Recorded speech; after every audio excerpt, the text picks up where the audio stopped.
Jendea sartzen den bitartean, hasiera emango diogu gaur arratsaldeko solastu eguri. Gogoratu mesedez, ez dakit oraindik entzuten hauten, baina behaz bada ere, imaginatzen dut ja jendea hemen egonda dagoela aurretik, bestera hitzaldi oso politak galdu dituzue. Entzule gisa sartu, ez jarri kamera mesedez, eta txat erabili galderak eta bar egiteko, eta gogoratu saio hau grabatu egingo dela.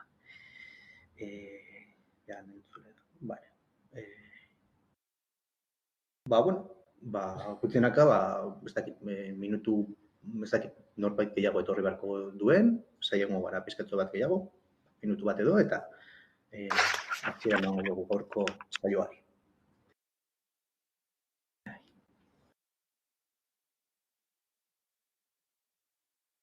Norbaitek Twitterren ikusten gaituen, eta engantatzen den azkenengo minutuan.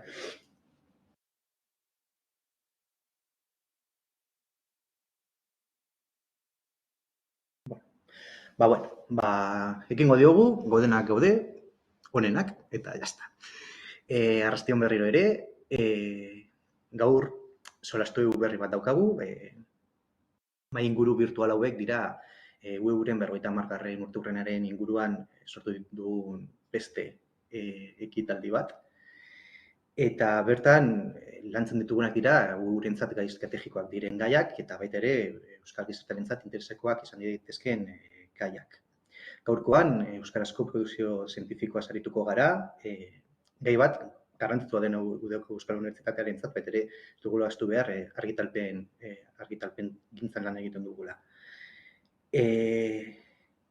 Baita ere, esan nahiko nuke, saio hau Kepa Sarrasolak gidatu behar zuela, baina, ez du ezin da gurekin, eta bere lekua betetzen saiatuko naiz, gure zuzendari maite eta maitagarri honen lekua betetzen. Badakidalako gai hau asko gustatzen zaiola, oso berea dela, orduan, ahalik eta hoberen egiten saiatuko gara, berak opari polit bat izan dezan. Eta pixkanaka, islari bide emango dietzen, badakit islari bikain hauekin, saio oso ederrak egituko zaigula. Joan pizten pixkanaka kamarak izendatzen zaituzte denean, eta, orden alfabetiko egingo dugu, bestela, ez dakit nola, beste orden erabili. Helenek eta bien, Oske Agirre daukagu, joan pizten kamara, bera dokumentazioa editua da, eta euskarazko aldizkariak, eta aldizkariak oroar aztertu ditu, eta egun Arabako Esian ezagutzaren kudeaketaren unitatearen arduraduna da. Arratsalde on, Oskia? Bai, arratsalde on guztioi. Bigarrenik, Marije Bidakurren dugu, kudeatzen duen inguma datu baseko arduraduna, 2014tik, eta baita ere, dokumentalista zentzu hortan, arratsalde on, Marije. Arratsalde on. Hirugarrenik, Gidor Bilbao daukagu, besteak beste EHUko irakaslea, Uztaroren zuzendaria 2017tik, eta baita ere EHUko argitalpen batzordeko kidea.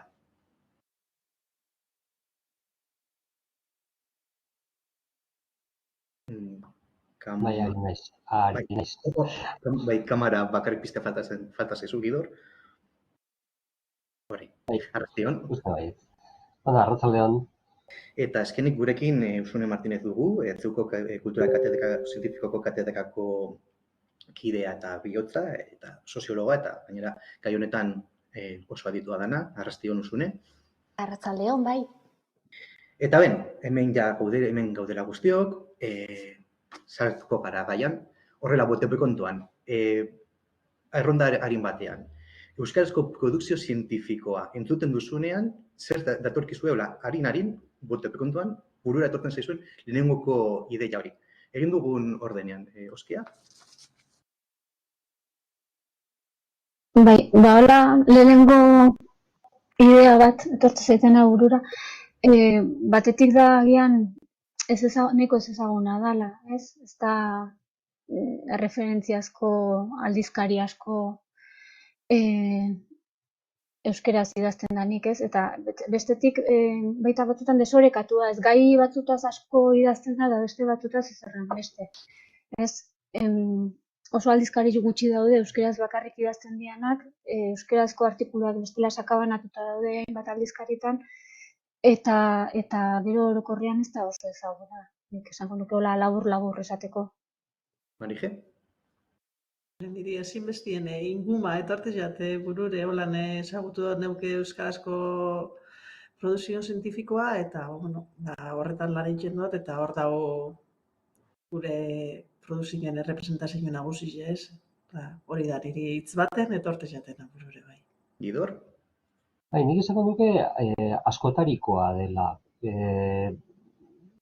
Gehien bat denoi lehenengo etortzen zaiguna burura dira seguruenik aldizkari zientifikoak eta akaso liburuak, unibertsitate liburuak, ez bakarrik eskola liburuak, baita ez bakarrik ikas liburuak, baita monografiak ere, baina esango nuke eta justu uste dut uegutik tokatzen zaigula hori erreibindikatzea, hain zuzen horretan uegulan asko egiten ari delako azken urteetan beste erabatzutako produktuak ere. Eta buruan daukat batez ere ikasketekin eta ikasketa berriekin loturik uegun egiten ari dena bideoekin, audioekin eta halako kontuak.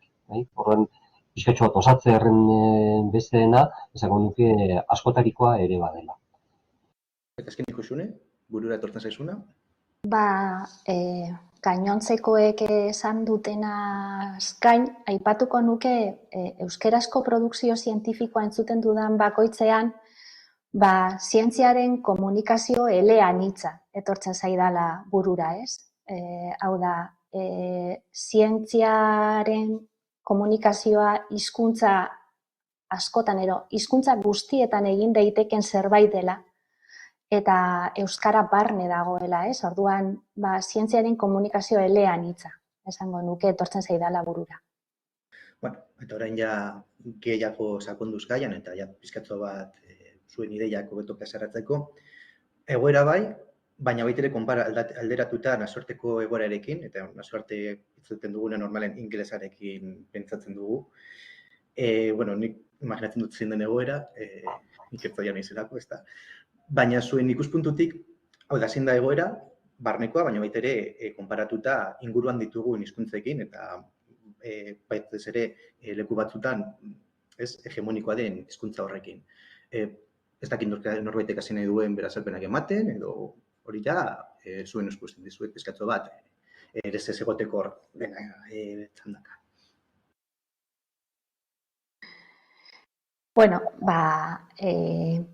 Gainontzeko zein da gure egoera, ez? Esango nuke gure egoera ingelesa ez den beste hizkuntzekiko berdin antzerakoa dela.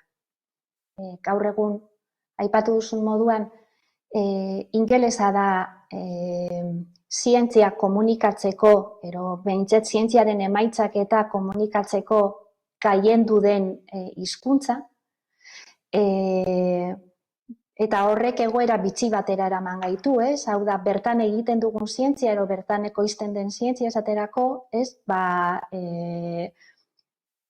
Gurea ez den beste hizkuntza baten zabaltzen dugula, publikatzen dugula, jakitera ematen dugula, gureak ez diren aldizkarietan, medioetan, ekoizpen etxeetan, eta kanpoan dauden hoietan, hoien bidez, hoietan publikatzen dugula, bertan usten dugula. Eta ez dugula guk egiten duguna gure testu inguruan zabaltzen, ez? Baizik eta lehenengo pausua da kanpoan jakitera ematea. Eta ez gara bakarrak, hau da, orokorrean hori da gertatzen dena gainontzeko hizkuntzei erreparatuz gero, ez? Beraz, egoera berdintsu baten gaude, guztiok gehien bat, bai? Eta,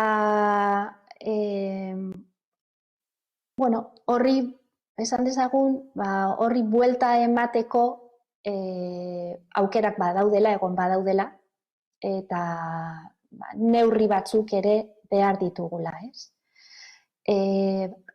Nazioartean eta ikusi izan da, badaudela horrelako ekimenak eta iniziatibak esaterako Helsinkiko ekimena, 2019an sortu zena, Bertan Finlandian izan zuen esorburu, eta Finlandia eta Norvegiako alde batetik zientzia elkarteek eta komunikazioan diharduten elkarteek eta bultzatuta, kanpaina bat jarri zuten martxan, eta esaten zuten, euren lema erosan zientzia hizkuntza guztietan, ez?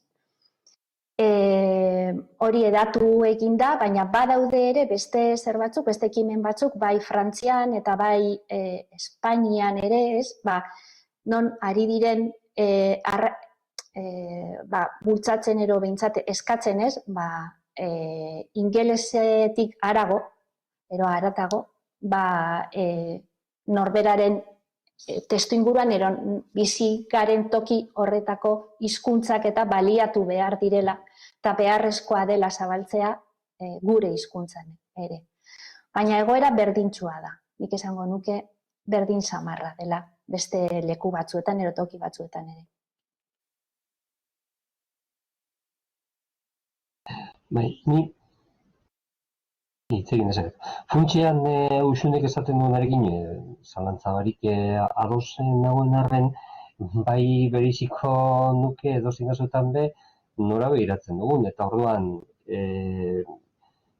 begiratzen badugu batez ere eremu urriko hizkuntzetara, seguruenik ondo eta oso harro egoteko moduan gaude eta pozik egoteko moduan, ez da. Begiratzen badugu hizkuntza ez eremu urrikoetara, uste dut pixkatxo bat arazo gehitxoago baditugula. Besteak beste, ez daukagulako horren beste komunitate zientifikoa bera txikiagoa delako, besterik gabe. Eta gero, begiratzen badugu geure traiektorian atzerantza, seguruenik horien gaude inoiz baino hobeto. Egiten dugu inoiz baino gehiago, inoiz baino hobeto, seguruenik. Baina begiratzen badugu momentu honetan zer egiteko gaitasuna izan genezakeen, zenbat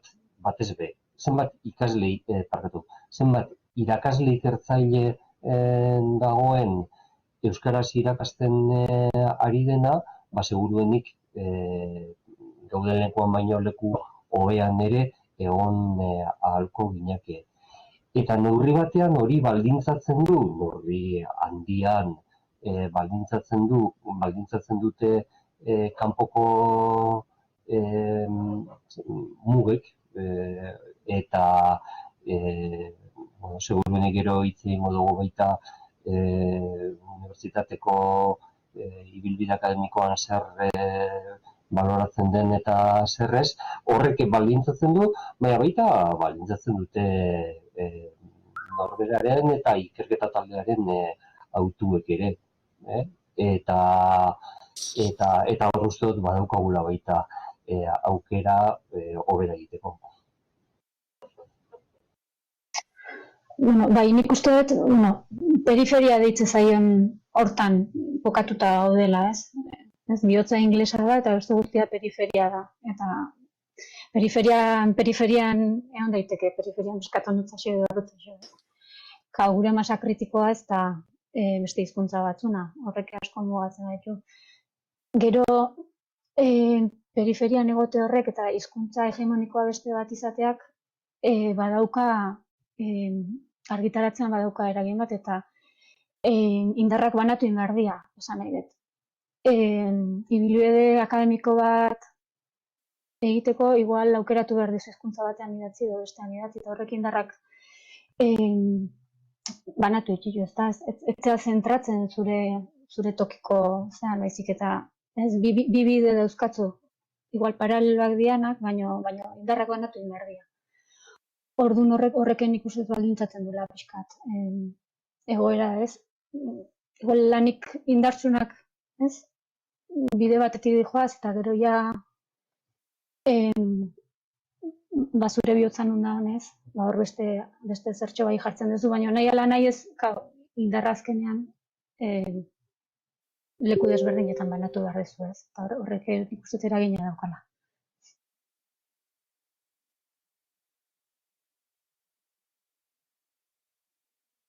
Nik noizbait, Manike, hitz egingo duzu? Bueno, nik puntu positibo bat jartzi guran eman bai, igual nazioartean azken baten utxe bai dabilela gauzek aldatzen edo badatorrela alako errevoluzioa ez dut esango, ez? Baina orain arteko sistema egondana eta ingelesaren hegemonia horrek ekartzen dabezen arazoan kontzientzia zabaltzen badabilela eta aldaketa eskaera asko eta hori Helsinki edo Dora eta horre guztiak datozela urbet ordena jartzen, ez? Eta hor gure txikizatasunetik eta gure periferiatik bide bat badako gule helduleku betartzi hor eta hortik bilatzie gure egoera hobetzie. Rigidor, zeo zer egiten izango, ez da? Bai, lehen oskiak igual beste toki batera joango gara, baina oskiak aipatu duen gauza bati helduta gogoratzen dut noizbait honi buruz ikergaste batean hitz egin genuela, eta da nik behintzat ez dudala horren beste arazo moduan ikusten, eta ez dudala horren beste ikusten ibilbidea bitan banatu beharra eta bitan bata edo bestea hautatu beharra hizkuntzei dagokienez, eta buruan daukat batez ere inglesa eta euskera, ez horren beste gaztelania eta euskera edo frantsesa eta euskera, baizik eta aukera moduan ikusten dudala. Aukera moduan ikusten dut azkenean txerri beretik txerriki desberdinak txerrikiak ateratzen ohituta gaude denok. Eta hori ondo ikasten dugu ibilbide akademikoan. Eta orduan alde horretatik nik bai uste dut ikertzaileak elukela arazo handirik izan beharko zerbait inglesez argitaratzen duenean, txerri horren beste txerriki bat euskaraz ere ateratzeko. Eta hor izango da baita zelako txerrikia, zelako produktuak izan daitezkeen, ez da? Baina utxuta gaude halakoak egiten gure ibilbide kurrikularrean. Eta alde horretatik uste dut batzutan geure burua engainatzen dugula esanez bai inglesez egiten badute euskaraz egite bastirik ez daukat astia nahi dugun gauzetarako hartzen dugu. Eta hori bai ebaluatzen gaituztenek ere jakin behar dute ziurrenik JCR-en zerbait eukita egon daitekeela baita horren inguruko produktu bat gure hizkuntza batean, gure hizkuntzan hain zuzen. Eta hori da nik ez dudana ikusten normala, halako disoziazioa izatea, halako alde batetik bat eta bestetik joatea irakaskuntza, ehundaka lagunari gara egunero eskolak euskaraz ematen, eta gero produzitzen duguna. Nik hor bai gitu nahiko nuke zentzu horretan. Agian egia da arlo bakoitzean gauzak ezberdin funtzionatzen dutela dauden pekazioengatik, eta nik uste dut hor badagoela zer onartu eta zer egin. Bai aipatu dituzue zuen hitzartetan goza interesgarri bat, eta dela nolabait kezka ingelesaren hegemoniaren, hau, azken finean, zenbaki zertokolatzen ez baldin badut, publikatzen denaren 95% ingeles ez da, hortik ibiliko da ziurrenik, zeren da gure hizkuntza. Egia da, ingelesek ez dutela asko maite, zeren gainontzekoentzat ez denez gure ama hizkuntza, ez dugu osforreko ingelesa egiten, eta orduan haserretu egiten zaizkigu, zer egingo diogu, hori da daukata. Baina puntua da, aipatu duzu moduan, badagoela halako talka bat, edo behintzat reakzio bat, gertatzen ari dena, aurreko solastegun ibili ginela hitz egiten ikerkuntza eta euskarari buruz, Josu Amezagak aipatu zuen, adibidez Txinan, utzi diotela JCR eta hauei kontutan hartzen ebaluazioak egiterako orduan. Nolabait txinera indartzeko eta goratzen dut, aipatu niola, bai, hori Txinan, baina justu hemen alboan, bizigaren bi estatuetan, estatu frantsesak adibidez, Macronek hauteskundeak baino lehenago, podereak kendu nahi zizkion ikerketa zentrokoei, unibertsitatei emateko frantses kultura indartzeko, nolabait unibertsitatera bueltatzeko eta nazioarteko eta ingelesez lan egiten duten ikerketa zentroetan. Eta estatu espainolak Next Generation fondoetako parte bat, perte bat egiteko ditu diotena hizkuntzaren ekonomia berria eta bertan, gorde ditu 130 milioi euro, ez dela makala 130 milioi, eurak ditzen dutena espainierazko zientzia indartzeko. Nolabait, Latinoamerikarekin eta bar komunikazio zientifiko indartzeko. Ez bakarrik divulgazio, ezik eta zientzia egiten dena eta zientziaren ondarea espainolez. Espainolak zer kontutan hartzen duten, beste eztabaida bat, ez.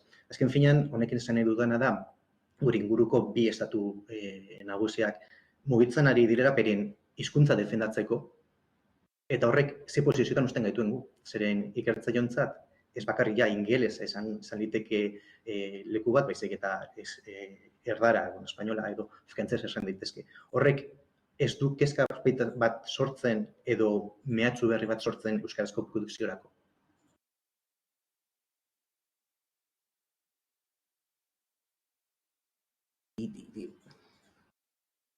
Kezka baino aukera, ez? Beraiek egin behar badute, argi dago guk ere egin behar dugula. Eta orduan, badaukagu berai besan besteko arrazoi, nahi eta gogo bardina egiteko. Eta gure hizkuntza zientzian defendatzeko, ez? Argi dago inglesarena ez dela bidea eta nahi dugula gure hizkuntza zientzia komunikaziorako erabiltzea. Bai, denaren nik horre usunek hasieran esan duena hartuko nuke berriro, eleaniztasunarena. Tokatzen da, zientzia ingelesez egitea. Nik uste dut, jakin behar dugula. Gai jakin batzuetan behintzat, beste kontu bat da, are, JCR eta argitalpen sistema eta ebaluazio sistema horrek are ikergaia bera ere baldintzatzea. Eta ikergaia ere bakarrik izatea esportatzeko modukoa dena eta ez bestera batekoa, ez da? Baina edozein gauzutan be, nik uste dut gutxienez euskara ingelesaren ondoan pentsatu behar dugula. Eta hortik zioan lehen esaten nuena, nila jubilazioa begira nagoen belaunaldikoa naiz, baina ikasle gazteari ez diot esango egizu zure ibilbidea euskaraz eta bakarrik euskaraz, esango diot, trebatu zeitzez, zure ibilbidea egiteko ingelesez eta euskaraz. Eta alde horretatik gainera uste dut, seguru nik beste batzuk, nire adinekoek, askok, eduki ditugun mugak hizkuntzaren gaitasunean ere, berdin, bai kanpoko biltzarretara joateko eta idazteko, ingelesez idazteko, belaunaldi berriek jakin behar dutela,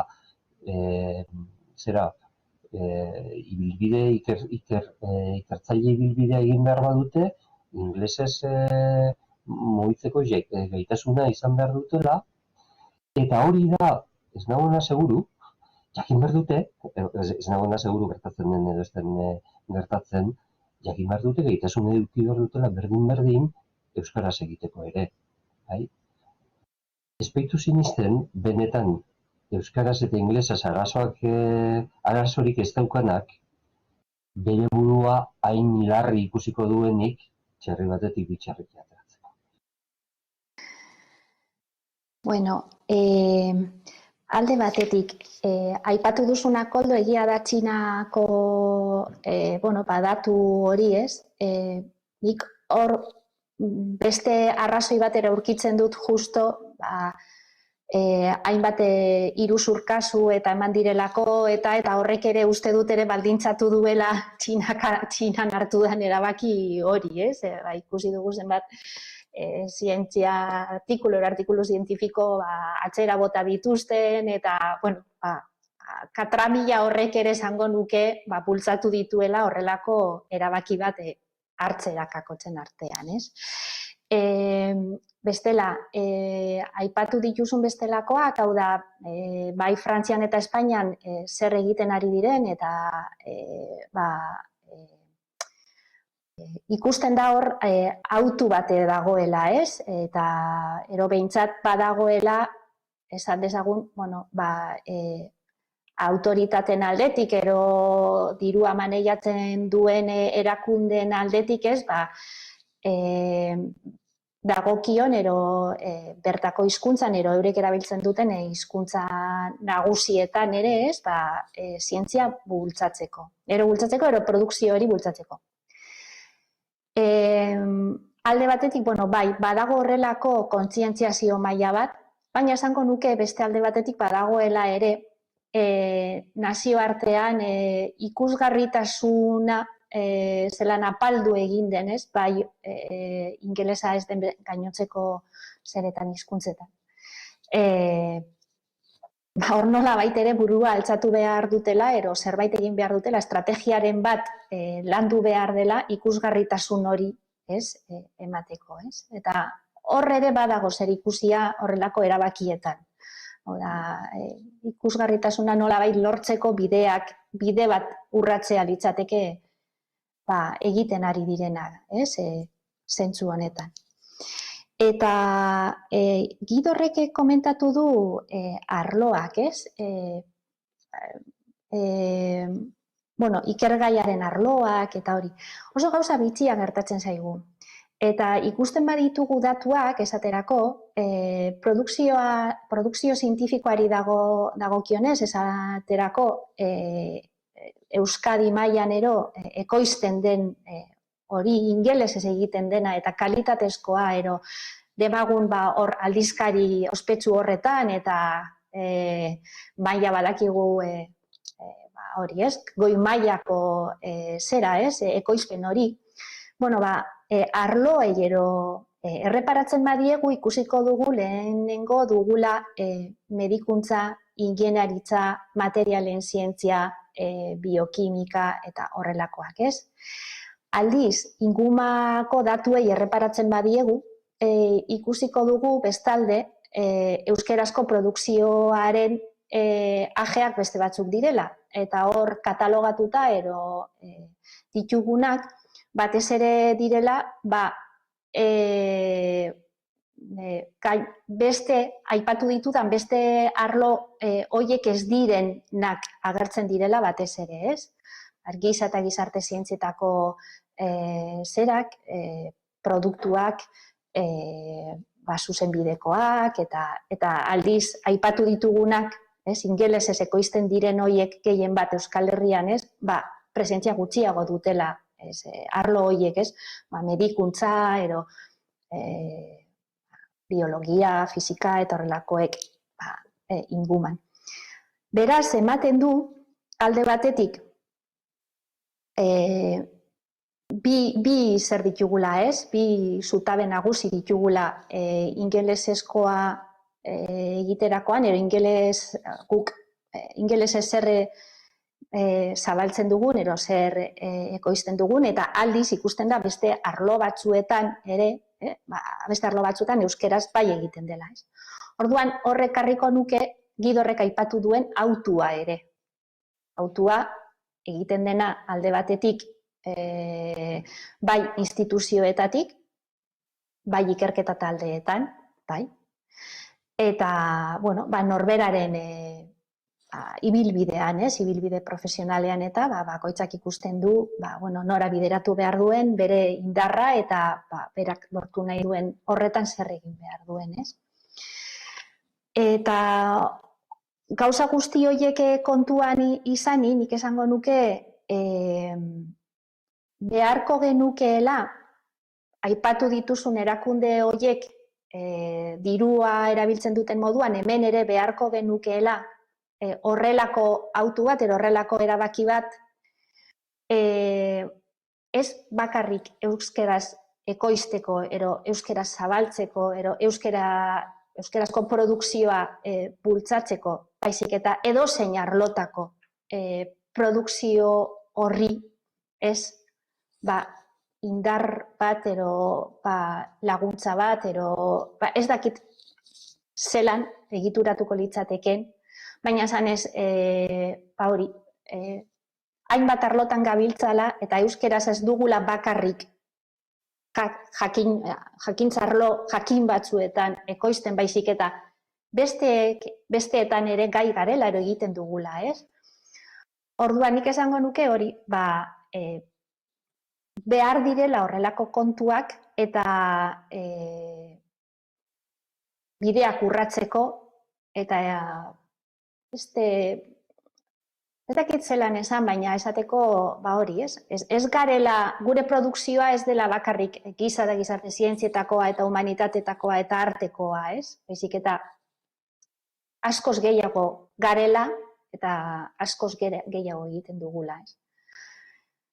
Ez da erraza, baina nik uste dut egingarria dela. Egingarria dela eta horrelako neurriak bultzatu beharko liratekeela eta instituzioen konpromesua lortu beharko genukela. Eta bukatzeko,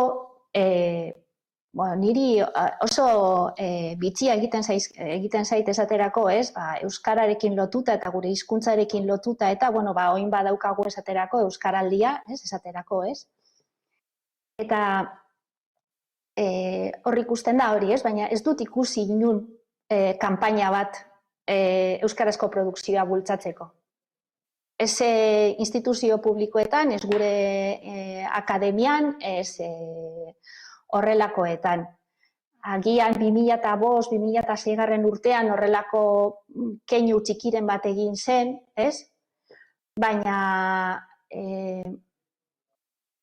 ez dakit kontzientzia maila hori, esan dezagun, kexa puntu hori,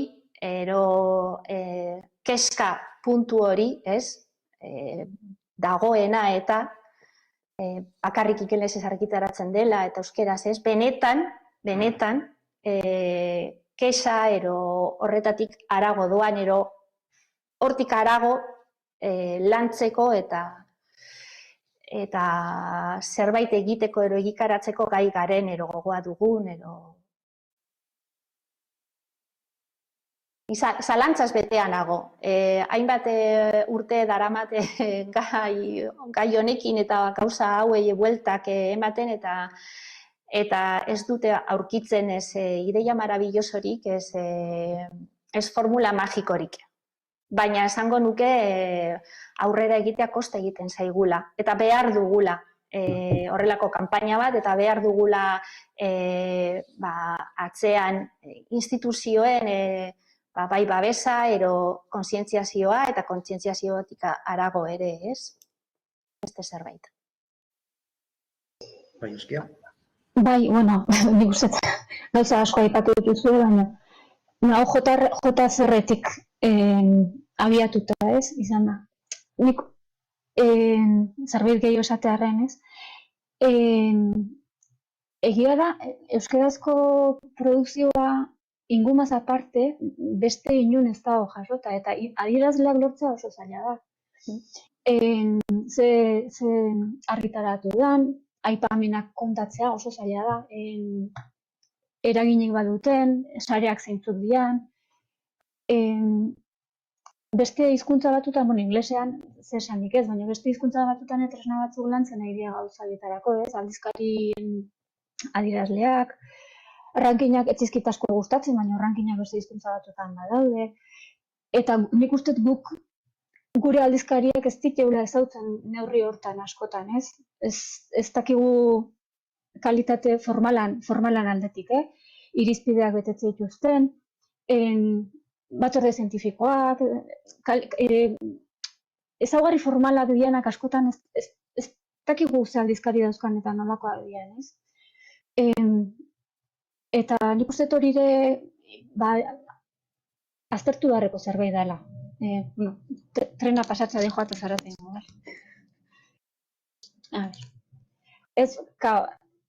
Bultzatu nahi dugu, baina askotan ez dakigu zer daukagun. Nolakoa dan, ez? Zelandu behar dan, zertan fallatzen deun, ze hobetu leiken.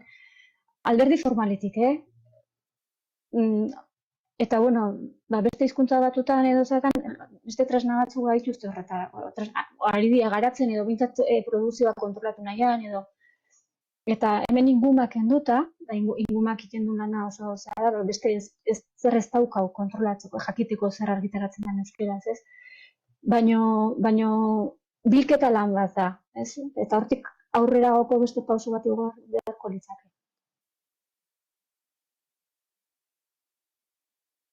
Aipatu duzue, eleaniztasuna, hizkuntza ezberdinetan aipatzea, nola uste duzue itzulpen automatikoak lagundu dezakela edo esan daitekela tekanpa bat honetan.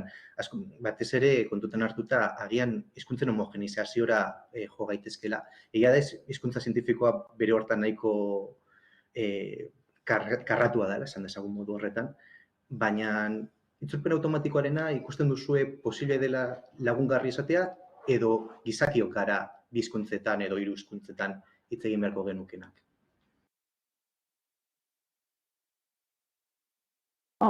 Nik uste, bada kontzeptu bat honen inguruan oso epistemizide deitzen dana. Eta da, beste hizkuntza bateko diskursoa zure ganatzen duzunean. Horren arriskua, hori nik uste inglesarekin bai gertatzen dela. Eta igual gaztelaniakin edo. Eta bi edo hiru hizkuntza danak jakin beharko genituzke gaur egunez. Baina ia da, itzultzaile neuronal batek momentu jakin baten asko laguntzen dela, ez? Ez dakit, horrek bai derrigortzen zaitula agian laburpenak eta izenburuak inglesez izatera. Nik, ez dakit, errusiarrez edo ez dakit hizkuntzatan izenburua irakurrita ez dakit zertaz dan, eta ez naiz hasiko artikulu horren bila, baina inglesez baldin badago bai.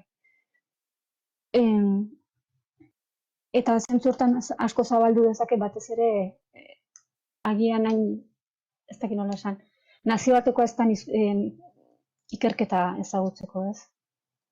Baina egia da baita beste arrisku ere hor da, ez? Diskursoa beste hizkuntzatako erretorika hori, ez? Zure ama hizkuntzana zapaltzekoa, ez? Bai, hori egia da. Bai, nik zalantza gutxi daukat, itzulpen automatikoa ondo datorkigula ezagutzen ez ditugun hizkuntzetan, baina ez dut imaginatzen ibilbide akademikoa egitea norbaitek gaur Euskal Herrian eta euskaraz irakatziko badu, inglesa jakin gabe eta inglesa jakin gabe parte hartzeko biltzarretan eta inglesa irakurtzeko jakina eta idazteko.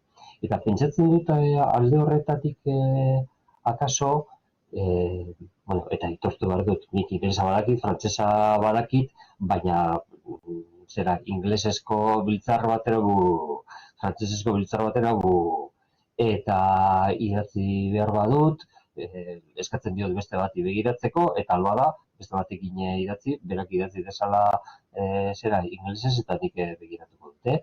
Baina nik nire burua belaunaldi zaharrean ikusten dut. Eta, ez dakit, aitzakiarik daukagun nire belaunaldikoek, baina gaur ibilbide akademikoa egiten hasten ari den batek, edo ibilbide oraindik erdi luzetxoa geratzen zaionak, ez dut uste pentsatu dezakenik itzulpen automatikoak gauza handirik konponduko diola hizkuntza nagusietan. Eta hizkuntza nagusiak esaten dudanean, daukat buruan, euskara eta ingelesa. Gero, errusierazko gauza bat irakurri behar dugula, edo momentu batean laburpen bat halako beste hizkuntza batekoa, bale. Baina bestela, ikusten dudan moduan, ez dakit, gizartearentzat oro har itzulpen automatikoa oso ondo dagoela eta oso erabilgarria dela, ikertzailean ikusten dut ezinbestean trebatuta egon behar duela gutxienez bi horietan lan egingo badu euskaraz eta soldata kobratuko badu eskolak euskaraz emango dituelako, euskaraz idazteko eta euskarazko biltzarretan parte hartzeko gai izan behar du. Eta ez dakit beti gertatzen. Eta berdin, ingelesezko biltzarretan parte hartzeko eta ingelesez idazteko gaitasuna izan behar du.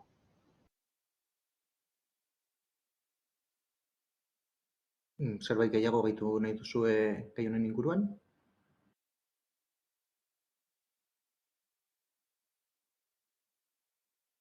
Bueno, orduan, atera duzu, bai, Usune? Bai, bakarrik Gidorrek aipatu duen harira, bai iruditzen zait, itzultzaile automatikoak eta oso erabilgarriak direla gizarteratzeko beste hizkuntza baten eta egiten dena. Izan ere, ekoizten dugun hori ez da bakarrik akademian zabaltzeko, baizik eta daude hor beste hainbat eragile, ez interesekoak direnak, edo interesa izan dezaketenak egiten den horren inguruan, eta horretarako esango nuke oso erabilgarriak direla, eta hor, ero bintzat laguntza ematen duela, apur bat hurbiltzen ero sikiera jakiten zeri buruz ari den beste hizkuntza baten dagoen artikulua. Eta gero, produkzio zientifikoari dagokionez, itzultzaile automatikoaz gainik adimen artifiziala bere horretan ere aipatuko nuke, batez ere, adimen artifizialari esker gaitu direlako bilatzaile semantiko adimentsuak, non laguntzen zaituen, bilatzen ari zaren hori modu doituan ero egokiagoan lortzen ero ustiatzen, Eta baita ere, adimen artifizialak ere, bai lagundu du ere, produkzio guztio horretatik emaitzak lortzen, Hau da, benetan zer interesatzen zait niri? Niri interesatzen zait, arlo honetan egin diren, artikulu hauetan ematen diren datu zehatz batzuk, Eta horrelako tresnek bai laguntzen dutela, hor daukagun informazioan dana, kontuan izan behar dugu gaur egun ekoizten dela mordoa, da, sekulako jarioa dago. Eta orduan, horrelako tresnek laguntzen dutela beharrezkoa den, ero beharrezkoa dugun informazio zehatz hori hobeto eskuratzen, eta, ikusten, eta hori orduan, horrelako tresnek, esango nuke, laguntza ematen digutela. Adimen artifizialak, azken aldian, holako gauzetarako ere sekulako aurrera pausoak eman ditu. Marije, zeu zer ritu nahi dozu itzulpen automatikoa edo ustiaketa honi, inguma elebidu, ingumak berez, hizkuntza bat baino gehiagoetan ikus daiteke.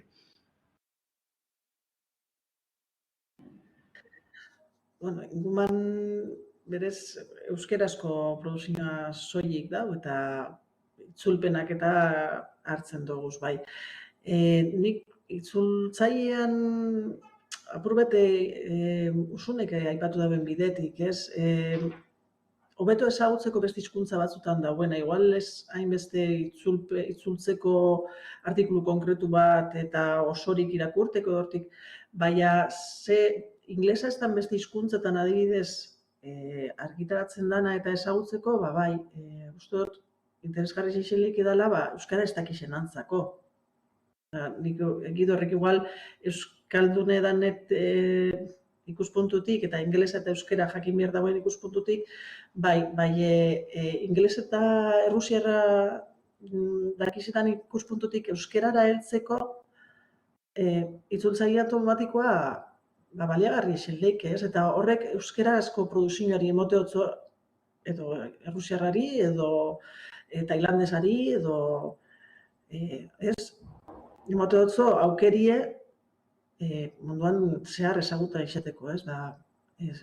Zentzu horretan, bai oso bide bat da. Beste gai potolo bat atera duzue orain hitz egiten ibilgaren zehar dela, ebaluazio sistema, hau da, publikatzen dugu puntuak ematen digutena. Hortik aurrera, bakoitzaren borondatearen arabera egiten dugu lan hori, ezta? Azken finean, publikatu ala desagertu sistema da hegemonikoa ikerkuntzan, aipatu den baita ere aurrekoan, eta nik ertzaile moduan imaginatu dezakezun moduan ze iritzi izan dezakedan horri buruz, baina gaur moderatzailea izatea tokatzen zait, orduan neutekari izan beharko nuke.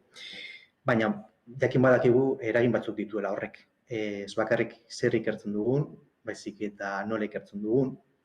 Baita ere, ze negozio antolatu den honen inguruan, nolan ditugun baita ere pekeratzaile ditzen ditugun aldizkariak eta editorialak, baina baita ere editorial klasikoek oso egitzatuta eduki gaituzte.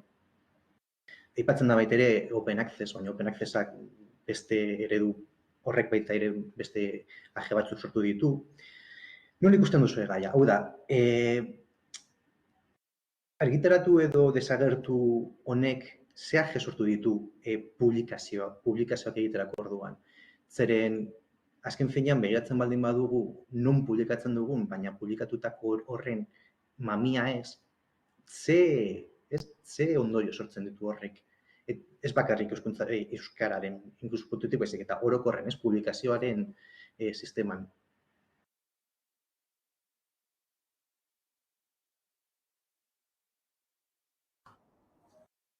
Astiarren eta meloie zabaltziarren,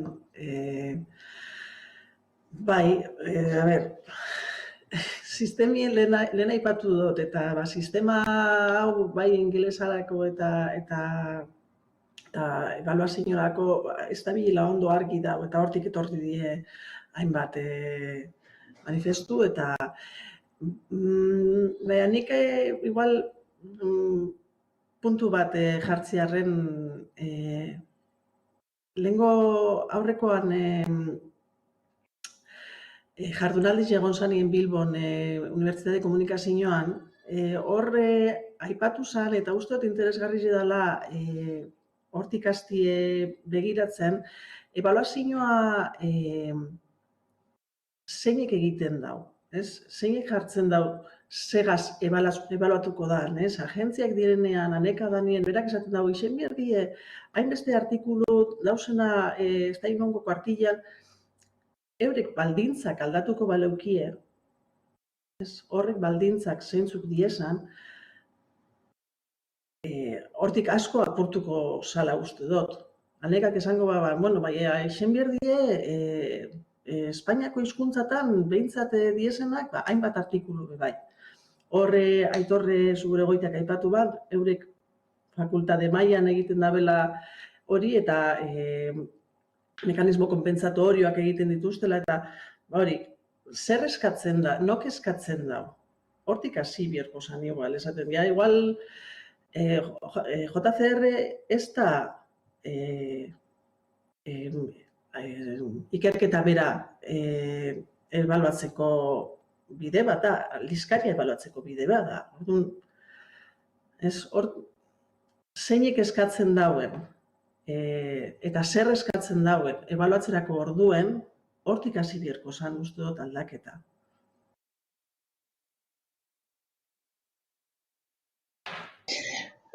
Ni liburu zein bezala. JCR berez, JCR ez da aldizkariak edo produzio zientifikoa ebaluatzeko tresna bat. sortu zen aldizkariak erosteko tresna bat ez dela, da hori aztu ditzen zaigu, ez? Aldizkariak, aurrekontu batekin aldizkari jakin batzuk erosteko tresna bat zen. Hortarako sortu zen. Gero ja, ebaluazioa pasa zanean, ja sistema erabat perbertitu egin zen, ez?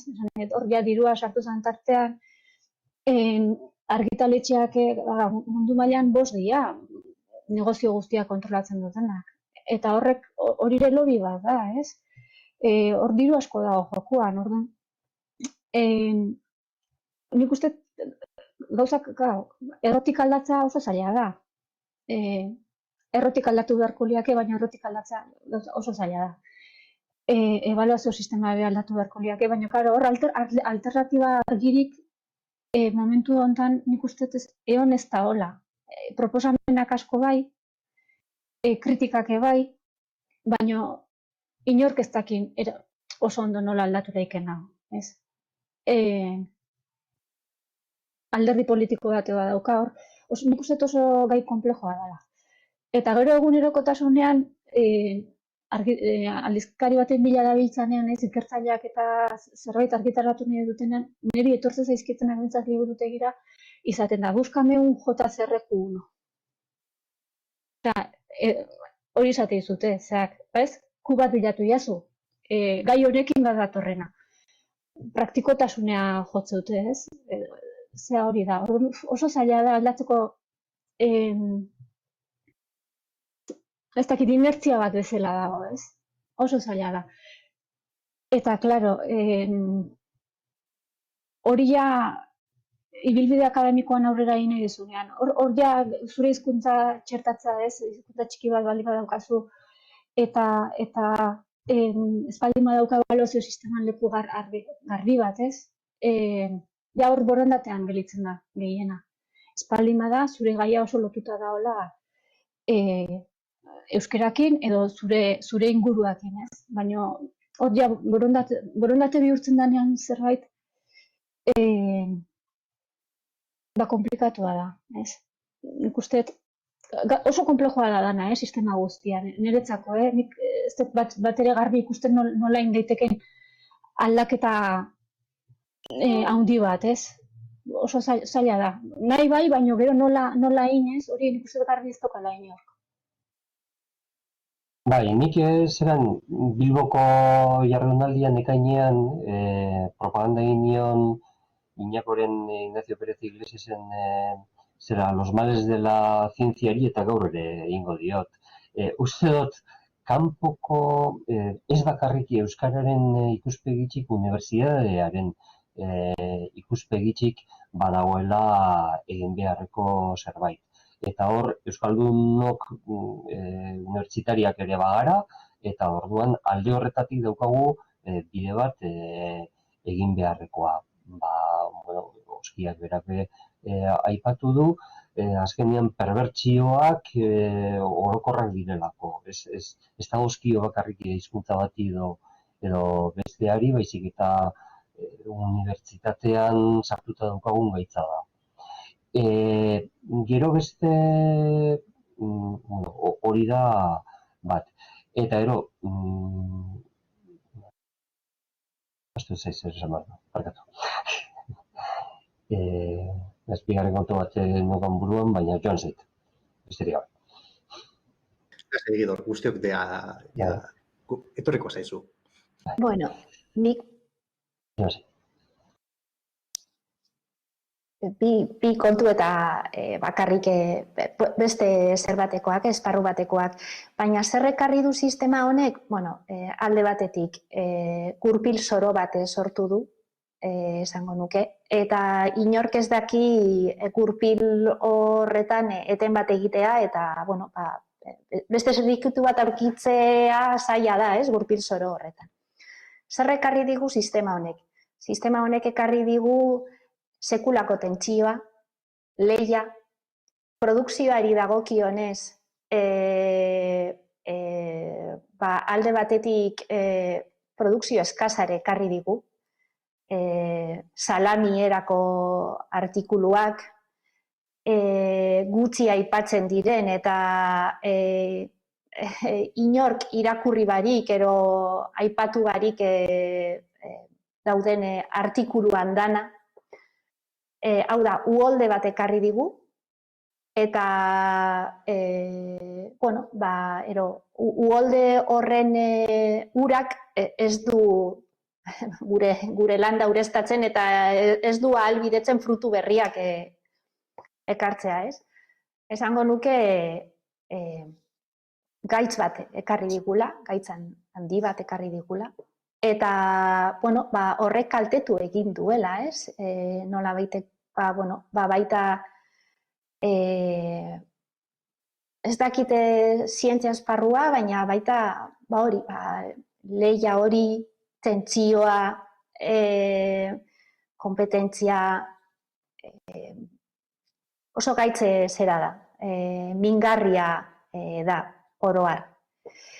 Eta beste alde batetik, eta Guidorrek zelan aipatu duen Los males de la ciencia liburua eta justo jardunaldi horretan, gogoratzen dut baten batek galdetu ziola egileari, Juan Ignaziori, eta honi zelan emango diogu buelta, nork emango dio buelta, ez? Zaterako aneka eta aipatu da, eta hori, ez? Eta gogoratzen dut berak komentatu zuela, gure esku dago, ez? Hau da, sistema hau nok gaitu du, nok babestu du, nok men egin dio guk, ez? Orduan, noren esku dago. Aldatzea gaitu duen horret eskuetan dago, hau da, gure eskuetan dago. Zaila dela, bai. Baina horrek ez dut uste atzera bota behar gaituenik, ez? Eta hori izango nuke, gogoratu dut justo Guidorrek aipatu duenean berak hori aipatzen zuela, ez? Gure esku dagoela. Honi buelta ematea, ero behintzat, beste bide batzuk urratzea, ero beste egoera batera hurbiltzea. Gidor, etorri zizu... Bai,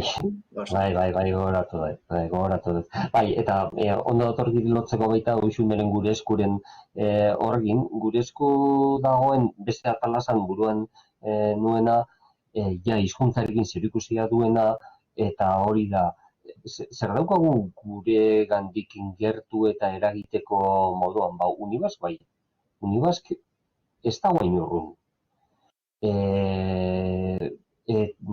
Bat. Eta beste gure unibertsitateak, eta gure unibertsitateetan momentu batzuetan egin dira ahalegintxo batzuk erabatean edo bestean bultzatzeko euskarazko produkzioa, neurri batean edo bestean egiten da. Zalantzari gabe Mondragon Unibertsitatean eta Euskal Herriko Unibertsitatean egiten da bietan. Nahiko, seguruenik ez. Zalantzari gabe ez. Eta orduan hori da, nire ustez, egingarrien artean, gure eskuok egon liteken zerbait baita, hori gure unibertsitateetan eragitea, saritxoak izan ditzezen, ze horrela jokatzen dugu unibertsitateetan, baita euskarazko produkzioarentzat ere. Eta hau ez da astutan ekono bizik, eta Uxunek esan duenarekin burura etorri zaidan zerbait, euskaraz ere ikusten ari gara. Nik ueun ikusten ditudan etortzen zizkigun liburuetan, eta argitaratzeko etortzen zizkigun liburuetan, eta argitaratzeko etortzen zizkigun artikuluetan ere, ikusten ari gara presio hori edozelan argitaratzeko gogoa, eta ez horren beste, gero zabalduko den ez edo esten zabalduko, irakurriko den edo esten irakurriko ondo dagoen edo ez dagoen, baizik eta argitaratu eta punto. Eta noizko, eta euskaraz ere hori ari gara ikusten. Horren norbaitek, nonbait ikusten du, saritxore bat lortzen dela euskaraz argitaratzearen eta bai artikuluak eta bai liburuak. Bai, pizkanaka bukatzen joateko edo etorkizunari begira jarriko gara, baina lehenengo bai liburuak aipatu dituzula, egia da sistema honek pizkatze bat baitere liburuak alde batera utzi dituela, zeren liburuak unibertsitate mailan gero eta urriagoak dira, adibidez, goratzen dut elkarri bizita egin ginean esan zutela negozio hori desagertu egin dela. Eta, bueno, egia da, egun saiatzen garela liburuak argitaratzen, baina badakigu gero eta saiagoa dela liburuak argitaratzea. Ez dakit formatu hori desagertuko ote den, ikusten duzuen, beste formatu berri batzuk etorriko diren, etorkizunari begira, ikusten duzue ohituta gauden formatu akademiko hauek, liburuak, aldizkariak, artikulu zientifikoak aldatuko direla, berden jarraituko dutela, edo bestelako gauza batzuk saiatu beharko garela egiten, edo zentzu horretan akademikoa dana nolabait mantenduko da, edo askoz ere inertziak gehiago mugitzen dela, eta beste jokatzeko moduak edo formulak beste leku batetik etorri daitezkela, adibidez, divulgaziotik adibidez. Ez dakit nola ikusten duzuen etorkizuna produkzioari dagokiona, eta batez ere euskararekin lotuta.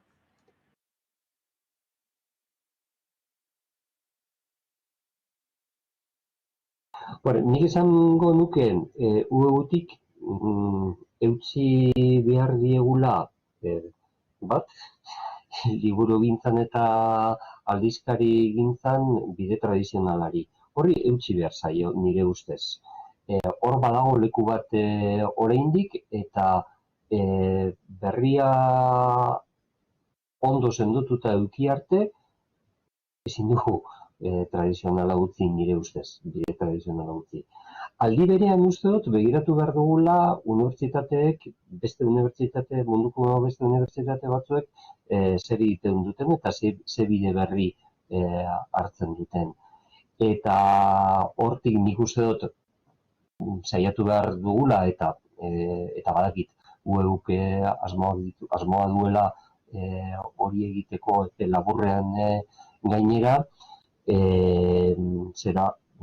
ez bakarrik paperean, baizik eta paperearen osagarri izango diren beste baliabide batzuk ere eskaintzen. Datorren urtean uste dut egingo dugula proiektu pilotoren bat. Eta gero nik esperantza handia daukat UEUn egiten ari den eta horren beste ikusten ez den beste bide batean, eta da ikus-entzunezkoak eta UEUn ez bakarrik UEUn. Usunek uste dut guztiok baino esperientzia handiagoa duela, hori bideo txikitxoak eta halakoak divulgazioari begira. Munduan ikusi dudanaren arabera, bide hori erabiltzen ari da batez be medikuntzan eta halakotan esperimentuak eta egiten direnean ikus-entzunezkoak egitea peer review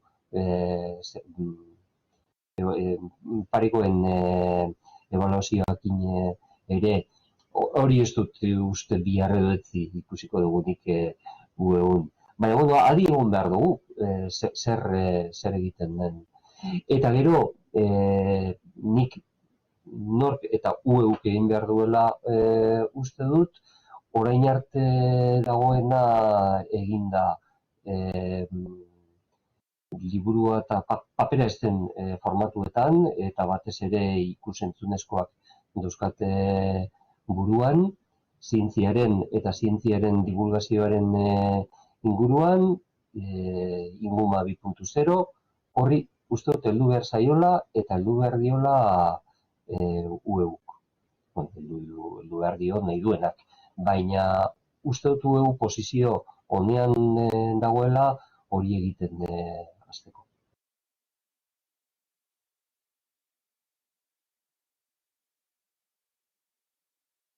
Etorkizunari begira, alde batetik, ohiko produzio tradizional horrek barruan, esango nuke, artikulu zientifikoek jarraituko dutela bere horretan.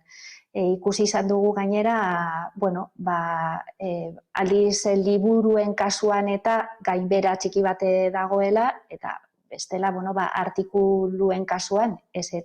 Beraz, esango nuke, bizi iraungo dutela eta sistemak momentuz bere horretan jarraituko duela. Egia da, Kidorrek aipatu duen moduan, beste ikusentzunezko produktu batzuk ere zabaltzen ari direla, baina esan behar bada, entitate handiek ero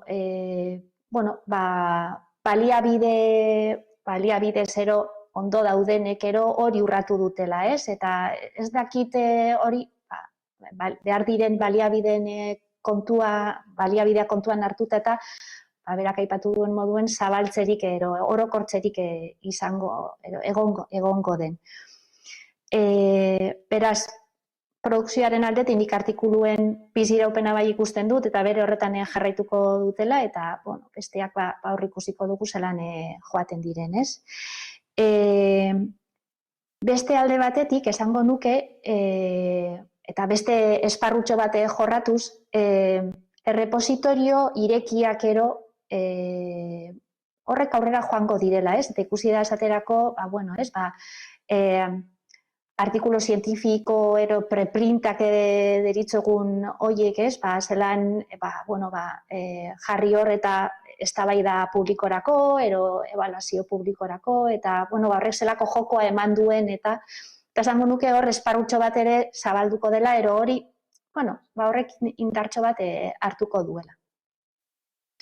Eta gero beste alde batetik, eskaintzari dagokionez, eta hor daukagu produkzioa, baina esango nuke behar dugula gizarteratzeko eta ikusgarritasuna emateko, eta sentitzen dut, hori beti nago kantu berdinarekin, baina hor jarraitu behar dugula indarra ipintzen. Argitaratzen dugu, baina horren berri ez dugu ematen. Eta hor daukagun eduki hori ez dugu guztiatzen, ez dugu zabaltzen, eta ez dugu, akademiatik arago, ero gure esparru hurbiletik arago, zabaltzen. Eta sentitzen dut, baina ikusgarritasuna oso garrantzitsua da.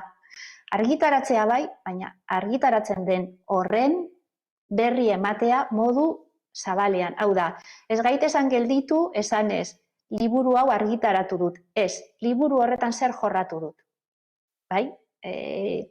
Hildo nagusiak, zein dan gako nagusia, horrelako kontuak, ez? Eta horretan ez du gabiltza. Horretan ez dugu aurrera egin urteen poderioz berdin jarraitzen dugu. Eta azkenengoko kontua eta oso erabilgarria ikusten dudana da, hainbeste ekoizten da eta hainbesteko produkzioa dugu.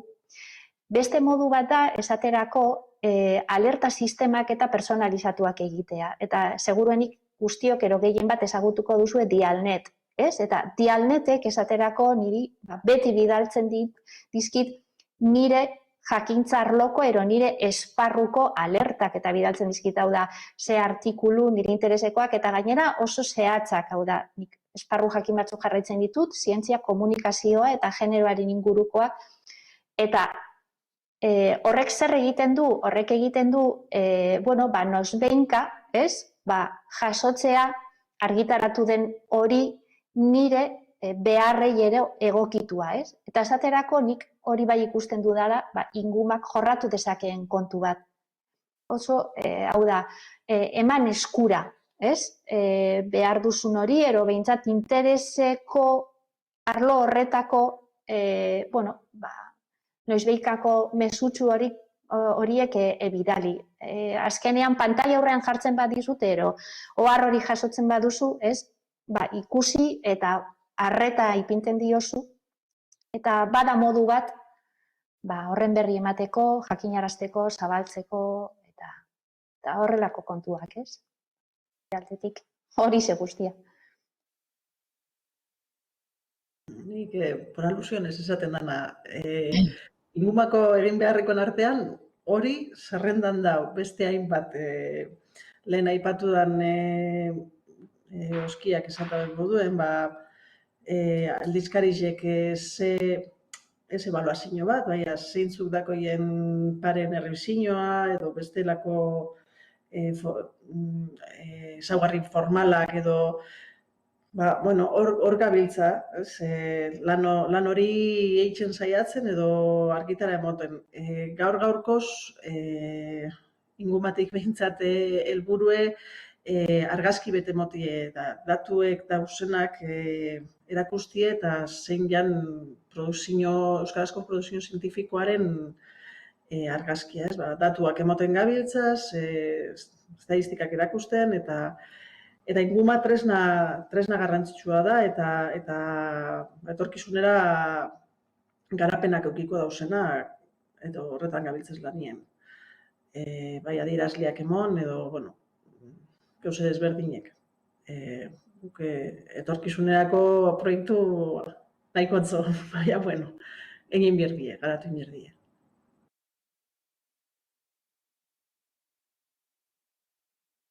Nik, hau da txiki da, bale. Uxunik aipatu du hori ezagutza ematea eta zabaltzea eta, hor aldortatik niri tokatu zain zait liburutegiko formakuntza saioak emateakoan ikasleei, euskeraz ikasten nahi dian ikasleei, ez? Eta ez dituzte euskerazko baliabideak ezautzen, ez dakite inguma bat zer dan. Ez dakite euskerazko gauzak non bilatu. Dana Google da. Google eskolar gehienez. Zautzen baldin badute. Orduan norbait daukaula hutsune bat. Askotan, euskeraz lan behar dute eta euskerazko materiala ez dute zautzen. Eta badaude ikasmaterialak, gordailutan jasotako gauzak inguma dago. Badaude hainbat baliabide ez, behien eskura, baina gero ez dakite nola bilatu. Eta nola iritsi hortara, ez? Eta hor bai sumatu dutela zabalkunda falta zaigula, ez, kasu askotan. Mundu hortan sartuta gaudenak bai, ez dute deu, eta iritsi zaigu mundu guztia dakila, ez? Baino askok gradu amaierako lan bat iten nahi eta inguma bat ez dakite zerran, eta euskeraz ez dute ibilbide osoa. Ikastolatik hasi, edo eskolatik D ereduan eta unibertsitatea bukatzea iritsi dira eta ez dute zautzen euskerazko artikuluan non topatu dezaketen lehenengo gauza batoan, ez? Eta hor bai, nik somatu izan dela falta dela, ez? Gure lan asaltze hori igual, ez? Azken erronda bat egingo dugu eta da galdera bat egingo dizuet eta da weburi zetzerako lan jartzen diozue. Bakar bat jarri badiozue erakunde honi zein den hori. Errondarin bat bukatzeko. Nik inguma 2.0.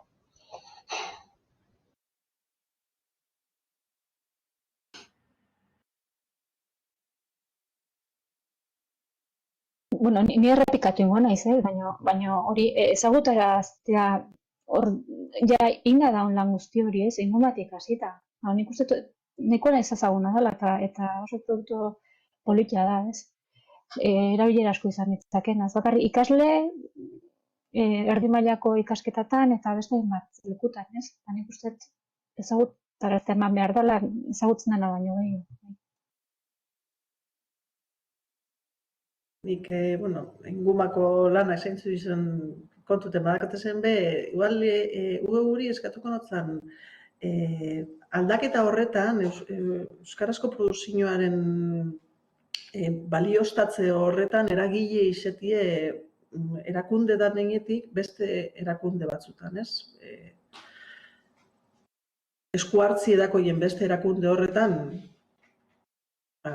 eragile izetie, presioa sartzie eta erakustie beste bide hori. Nonbaiten ez eira ezagutzen eta. Nik eskatuko nioke bere horretan jarraitzea. Euskarazko produkzioa bildu, zaindu eta ezagutzan horretan laguntzea. Eta Marijeka aipatu duen hildotik eragile izatea, behar bada Euskaraldia dugun bezala, euskarazko produkzio zientifikoaren aldeko kanpaina bat abiatzen, ez? Zientzialdia, ez? Agian, ez? Gogoratzen duzue ez dakit gogoratzen duzuen zelan egin genuen jaialdia, Koldo gogoratuko duzu, ez? Kasetaka jaialdia eta hori, ez? Eta, bueno, horrek lagundu zigun gure esparru txiki honetan hainbat eragile hartu emanetan jartzeko aukera eman zigun, elkar ezagutzeko,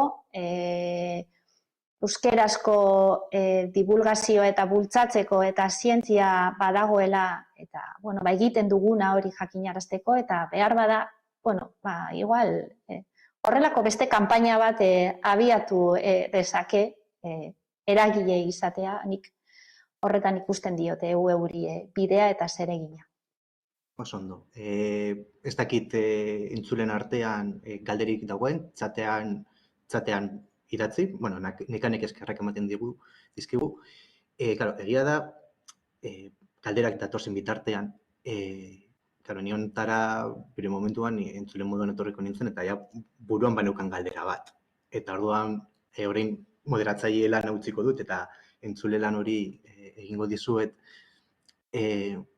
Claro, gaietako bat, bintzat niri beti gertatzen zaidanak kontu hauekin da, aipatu duzu, zer baloratzen den eta nork baloratzen duen. Azken finean, hori da mugatzen gaituna gero zer ikertzen dugun, edo zer ez dugun ikertzen, eta abar, ez? Eta, baina egia da, usunek, aipatu den gauza batekin, niri bintzat ikertzaile moduan iruditzen zaidana da, askotan uste dugula produktu zientifiko bat bukatzen dela argitaratzen denean, eta hori ez da egia. Ez da inoiz bukatzen zeren gero gizarteratu behar dugu. Baina, gizarteratzen dugun hori ez da puntuatzen eta ez da inon jasota gelditzen ere ez. Askotan formatu ez formalak direlako. Eta ez dakit hori jasotzeak beste modu batetara, ez dakit nola jaso, baina balioko lukeen nola bait horri balio erantzi bat emateko. Zezken finean, nik argitaratzen dudana, ikertzaile moduan, giritzen dira datu basuetan. Eta ez joan zaitezke nire Gorzizera, edo nire Google Eskolarrera, edo dena delakora, edo Wok, edo bestera, eta ikusi zera egiten dudan. Ingumara joan zaitezke euskaraz egiten dudana ikusteko, baino ez diburatzen dudana. Edo espaldin badazo leku konkretuetan. Eta ez dakit horrek baitere nola baiteko muga den.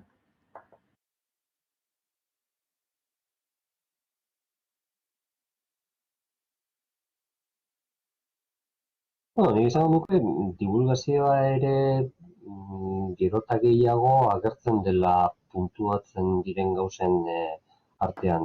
Arrazoia duzu Koldo, gero askotan ez dela erreza erakustea zer eta zelan egin duzun, ez da, ez dakit, baina Twitter kontu bat eukitzea, zera zure gaia, momentu honetan leku batzutan egoten daukera alakoak ipintzeko. Ez dakit, seguru nik usunek hobeto jakin lezake, ia beste biderik dagoen edo.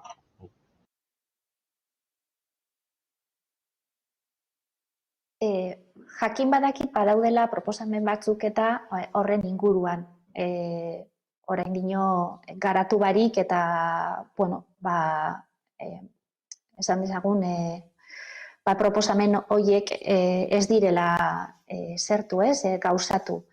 Dena den, egia da gaur egun zientzia artikulu batek, artikulu zientifiko batek zer nolako edapena duen ikusterakoan, badaudela hor ekimen batzuk ikusten dutela ez bakarrik zelako aipamenak ero nork aipatu duen, ero aipamen kopurua eta kontuan hartzeaz gain, bai ikusten dela ere, zenbat mediotan kaleratu den, zenbat blogetan aipatu den, esaterako Wikipedian jasota dagoen ero ez dagoen, orrialde bat duen, ero Wikipediako orrialde baten zertuta izan da, aipatua izan da, ero estekatua, eta hori ez. Orduan, badaude horrelako gauzatxoak eta hasi direla kontuan hartzen, baina ez modu ezagutzen dugun formal horretan, ez? Ero, lagunduko luke horiek guztiak baloratzen eta bai, seguruenik bai. seguruenik egiten den lan hori, ero zabalkunden lan hori, ero egiten dena nolabait saritzea, ero kontuan izatea kurrikulunean, ero ibilbide akademikoan, seguru horrek lagunduko lukela. Bere garaian, Gidorrek aipatu duen moduen, euskerazko produkzioa eta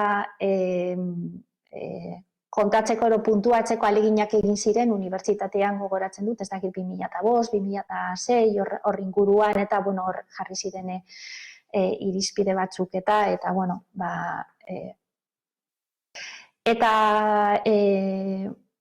ikusi zen, hor ikusi zen nola baiteko estanda bat, ero, apustu bat, eta, zelan produkzioaren aldetik, ekoizpen handitu egin zen, eta orduan lagunkarriak direla, bai. Beste kontu bada, zelan neurtu, ero zelan aintzat hartu, ero zeintzuk diren irizpideak, ez? Eta horrek dira gainditu beharreko, zailtasunak, ero jorratu beharreko hildoak, ez? Baina bai, lagungarria litzateke.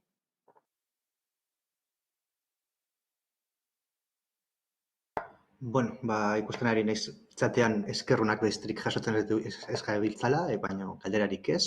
Nik uste dut momentu hona dela hemen usteko. Eskerrik asko Lauroi, placer bat izan da zuekin tartetxo hau, gainera arratsalde arraro honetan oso negukoa izan den arratsalde honetan zuekin partekatzea. Eta bakarrik gogoratzea mundu guztiari, hurrengoko UEU izango dela abenduaren 13an, eta jorratuko den gaia unibertsitatea eta gazteak izango direla. Eskerrik asko danoi, horregon zareten guztioi, islariei, eta besarka handi bat guztioi, eta zein zaitezte. Eskerrik asko denoi.